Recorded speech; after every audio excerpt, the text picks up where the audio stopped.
Halo, selamat siang semua. Pada hari ini saya diberikan kesempatan untuk mewawancarai dan memberikan beberapa pertanyaan kepada Bapak Profesor Dr. Ibnu Hajar MSI selaku Rektor Universitas Asahan. Baik, mari kita mulai. Assalamualaikum Pak, selamat siang. Waalaikumsalam warahmatullahi wabarakatuh. Pertanyaan mendasar nih ya Pak, yang banyak sekali orang belum tahu, Bapak aslinya orang mana sih? Oke, saya aslinya dari Bunut, dari Kisaran, lahir di Bunut, ya sekolah SD di Bunut, lalu SMP-nya di Kisaran, kemudian SPG, ya lalu melanjut ke Medan S1 dan seterusnya. Aslinya ya lahir Bunut, ya orang Bunut lah, orang Kisaran gitu. Ya. Bisa ceritain nggak urutan tempat Bapak menuntut ilmu dari SD hingga sekarang menjadi guru besar? Oke, tahun 74, jadi sejak lahir tahun 74 mulai sekolah di Bunut. SD dulu, kalau saya tidak salah, SD Negeri nomor 4. Ya, tapi sekarang sekolahnya udah nggak ada. Sekolahnya sudah dipindah, ya kan? Sudah bongkar. Lalu setelah tamat SD tahun 74 ya, berarti tahun 68 ya saya sekolah SD. 74 saya SMP di Kisaran. Dulu namanya SMP Negeri 366. Yang sekarang itu SMP 1 di dekat Stadion Mutiara. Saya berulang dari Bunut naik sepeda ke Kisaran. SMP tahun 77 tamat.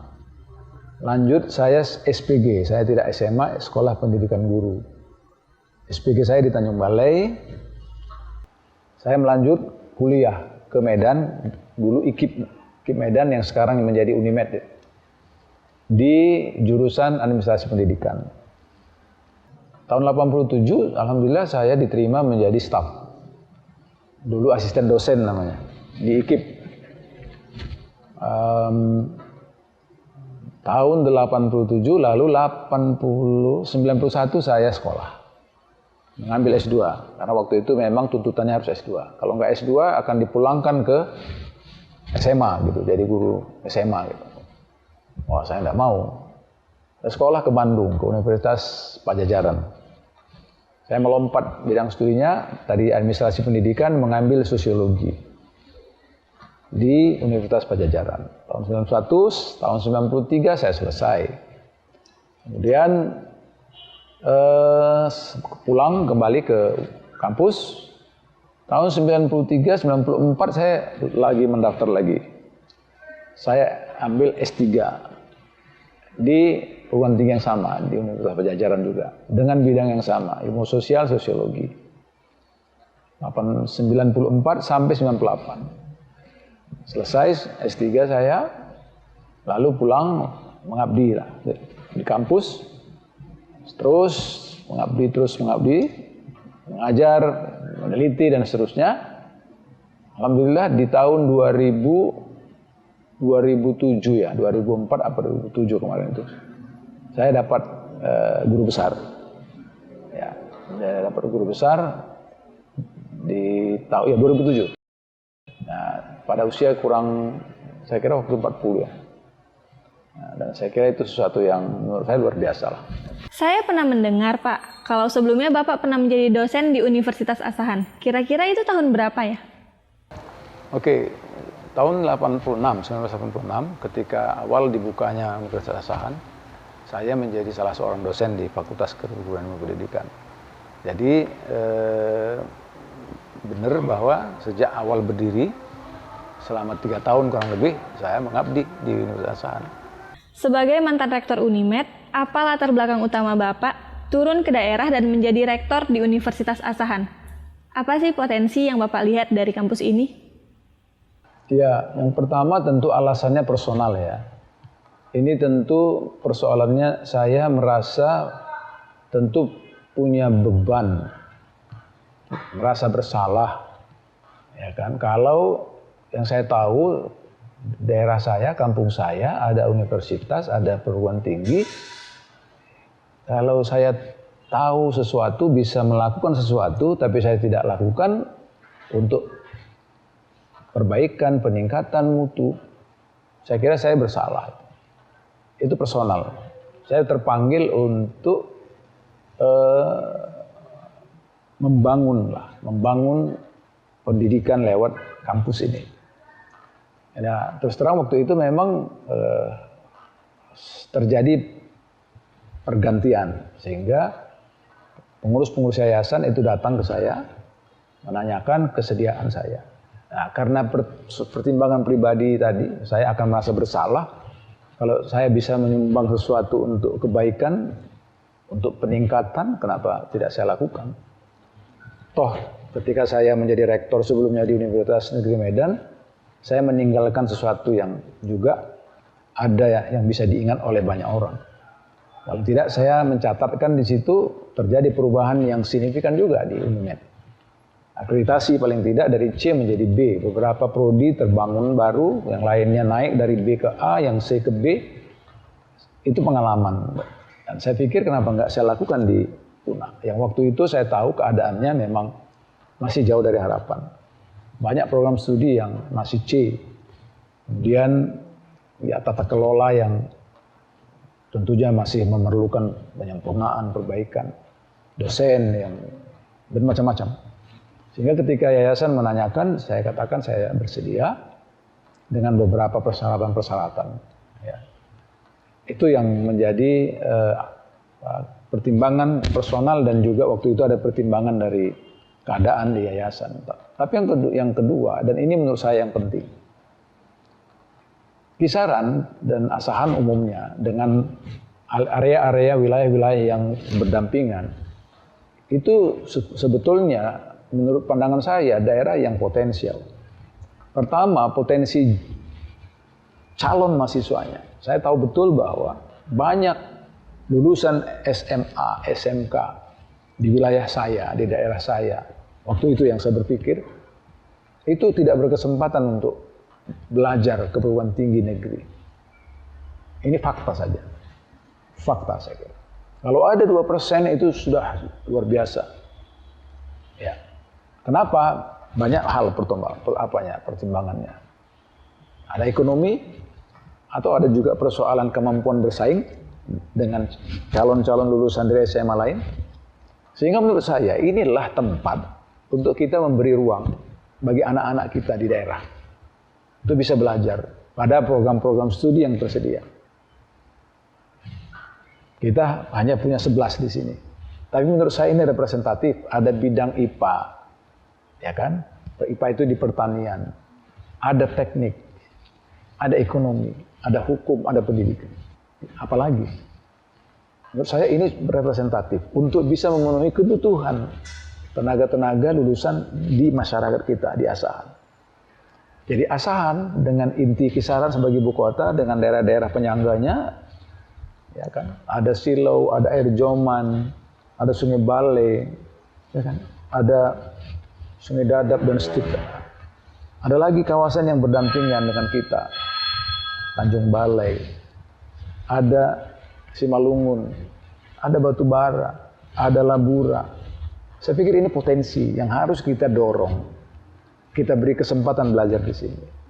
Nah, dengan pertimbangan itu, pemikiran itu, maka saya menjadi lebih termotivasi. Nah, itu saya sampaikan kepada teman-teman dan terutama kepada Pemda. Saya bicara dengan Bupati, Pak Bupati, ini tidak sekedar untuk urusan orang Kisaran saja. Tapi ini juga menjadi urusan untuk mengurus yang namanya masyarakat, anak-anak kita dari kawasan-kawasan yang berdampingan dengan kita. Dan potensi itu luar biasa. Nah, yang berikutnya, UNA ini akan menyumbang terhadap apa? Peningkatan mutu kehidupan masyarakat. Pertanyaan selanjutnya, seberapa penting arti pendidikan menurut Bapak? Oke, sebuah kemajuan, sebuah perubahan itu hanya bisa dilakukan dengan pendidikan. Saya kira ada contoh yang paling mudah kita ingat, itu Jepang. Ketika dia hancur, dibuat bom atom oleh sekutu, tapi bisa recovery karena kaisarnya waktu itu bertanya berapa lagi guru yang tinggal masih hidup. Itu artinya apa? Dia concern dengan pendidikan. Dan hari ini saya kira tanpa menunggu waktu lama, kalau dihitung kejadian hancurnya bom atom itu, mereka akan sulit recovery. Tapi dengan pendidikan, kerja keras, belajar, mereka bisa maju, ya kan? Dan hari ini sudah sangat maju, ekonominya maju, industrinya maju, dan seterusnya. Nah, kenapa? Karena pendidikan. Saya kira sama. Kita pun kalau mau maju, maka pendidikan. Saya kira contoh yang paling sederhana saja saya, ya, dari keluarga yang dikatakan kurang mampu, anak guru. Ya, kalau secara ekonomi, saya tidak bisa berharap dengan kemampuan, kekayaan orang tua saya. Tapi karena mereka motivasi saya sekolah, saya bisa banyak hal dapat. Saya berkesempatan belajar sampai S3, kemudian saya bisa punya pengalaman pergi ke beberapa negara sudah dari pendidikan, ya kan. Bahkan ya alhamdulillah anak-anak juga bisa bersekolah sekarang dengan baik gitu, karena juga pendidikan. Itu yang saya tanamkan kepada anak-anak saya, sama keluarga saya, dan saya kira semua kerabat, kawan-kawan saya, termasuk di kampus kita ini mahasiswa. Gak ada jalan kecuali belajar, kecuali pendidikan kalau mau maju. Nah, itu menurut saya. Selanjutnya, what do you think about the education in Indonesia? Okay, overall, if we take a look from the result studies, even from abroad or from domestic study, show that nearly in 20 years, yeah, we have a situation, our education situation is stagnant. Yeah, we can see that we still only on the position 2 or 3 or 5 from the lowest. So if we have the data from 75 countries, Indonesia always on the 70th position. So it is far from the good one, the best one. So this is the fact. Yeah. Why is it happen? Why is it happen? Because we haven't the good blueprint or grand design of education. And the second one, we still what we call we don't consistent to implement our blueprint or our grand design. Kita perkecil wilayahnya, Pak. Bagaimana pendapat Bapak mengenai pendidikan di Sumatera Utara, khususnya di Kabupaten Asahan dan wilayah-wilayah di sekitarnya? Oke, di Sumatera Utara kurang lebih sama dengan keadaan nasional, tapi mungkin perbedaannya adalah secara rata-rata semuanya yang saya pahami, posisi kita terutama diukur dari mutu sumber daya manusia, indeks Human Development Index, kita masih ada di bawah, sedikit di bawah rata-rata. Kalau secara nasional kita indeksnya levelnya 69,55, Sumatera Utara itu ada 69,51, walaupun pada galur yang sama dengan nasional tapi masih di bawah. Ini merupakan tantangan. Kita perlu memperbaiki mutu pendidikan kita supaya bisa indeks manusianya bisa melampaui rata-rata nasional. Persoalan yang kedua adalah kita punya masalah dengan guru. Kita kekurangan guru, tapi katanya lebih. Ada daerah yang kelebihan, tapi ada yang kekurangan. Kurang tapi lebih, itulah yang dikatakan. Kenapa?